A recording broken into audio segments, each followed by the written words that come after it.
presentation. So anybody here on Google Docs? You know, I put all my presentations on Google. Now I had to publish it, you know, because it's not on this machine. So what I did was, I put the link in a tweet, right? And I coded it with NewB 09, and then I pulled up this page so that I could do my own presentation. The old Twitter isn't there. So, Michelle asked me, she said, you know, why don't you just take 10 minutes and tell people all about graphic design? I said, you know, that's just not really possible. It's a very, very, very large subject. But instead what I'll do is I'll tell you everything I know about graphic design. And for the other 9 minutes, I'll probably just tell jokes. All right. First thing about graphic design is that even the title of this is a little misleading. What's a good design? It's entirely subjective, right? And it's really, I use the word appropriate more than anything else. That the design and the look and the feel are appropriate to what it's trying to communicate. Let's see, but there's, you know, the main thing that sort of arches over, somebody didn't like overarching. The main thing that sort of covers most and lots of design is this basic idea of simplicity.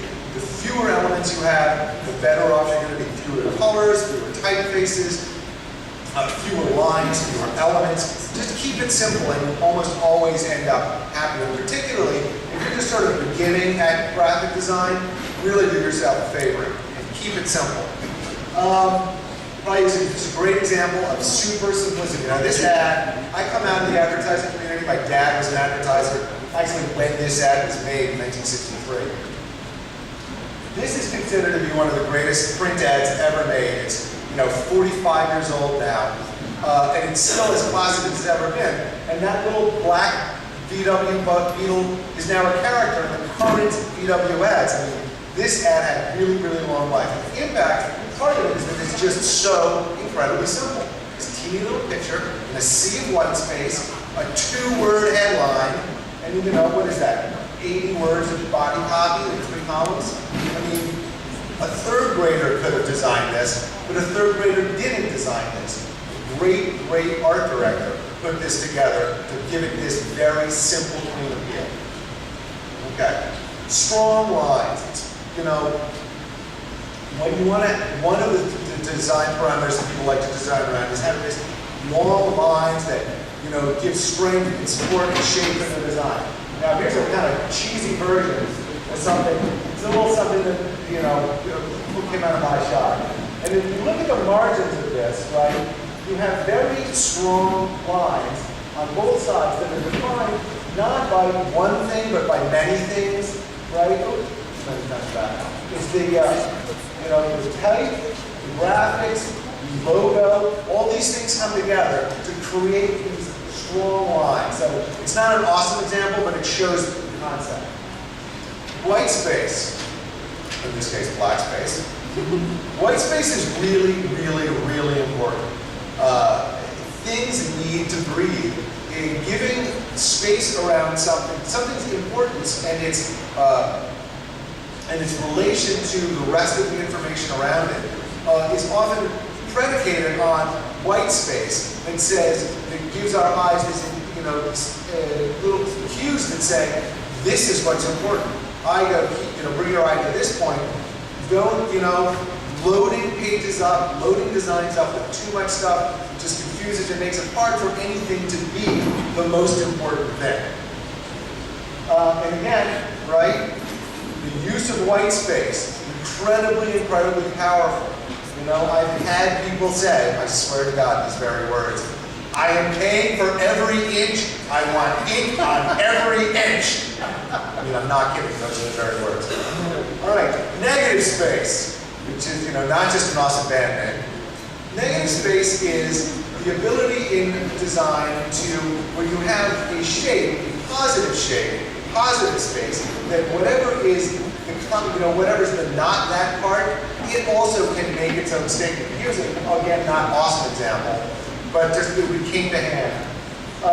The way the white swirl, that's supposed to be an M and an S sort of together. And I didn't do it. It was handy. It's the client's piece of work. But it's, you see what what a negative shape is about. You can see these kinds of spaces in, really good, interesting graphic design. But this is, when you start to think about the negative space, you're getting pretty advanced, more so than I am. All right.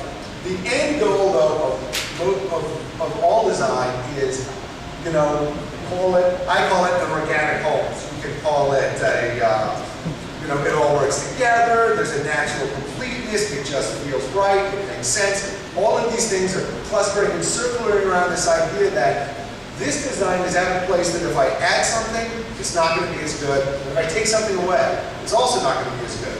So you're hit this place where it just makes sense unto itself.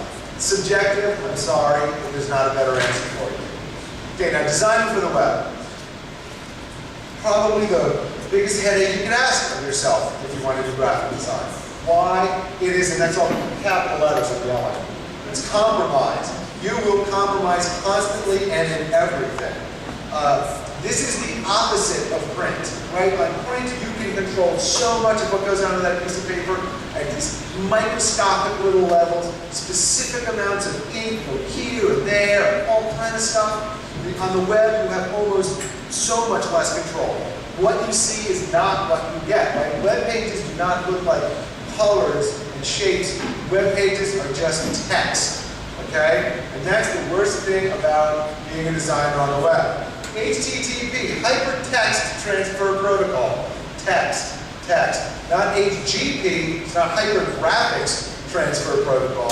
This whole malarkey was set up about driving text. So doing things with graphics, it just it's a little bit of fish out of water. What else is bad? Color varies screen to screen, which is just great. I mean, it has to do with the age and the quality of the monitor. What are the specific color profiles that it's running? What about browsers? What about when it defaults to it won't run non-web safe colors, right? So even though you've specified a hexadecimal color, it renders as something else, right? You have very little control over the finer points of what the color is going to look like on the final, on your user's screen. Let's see. Oh, now users have a huge amount of control over your layout, right? Users can set the window size. They can set the type size. They can even set what the typeface is. So your fancy pants typography that you went through all this, time and effort, putting in the little soft returns here and there, taking out all your widows, it's all broken. On somebody's monitor, that is all broken. Now, this is a word that we come back to over and over and over and over again. Simplicity, simple, less is more. There's a sort of a right amount of information on the page, but it's probably less than you want to put on there. Right? And even more so in print, overly complex designs on the internet just lead to headaches. Headaches for users, even potentially headaches for you.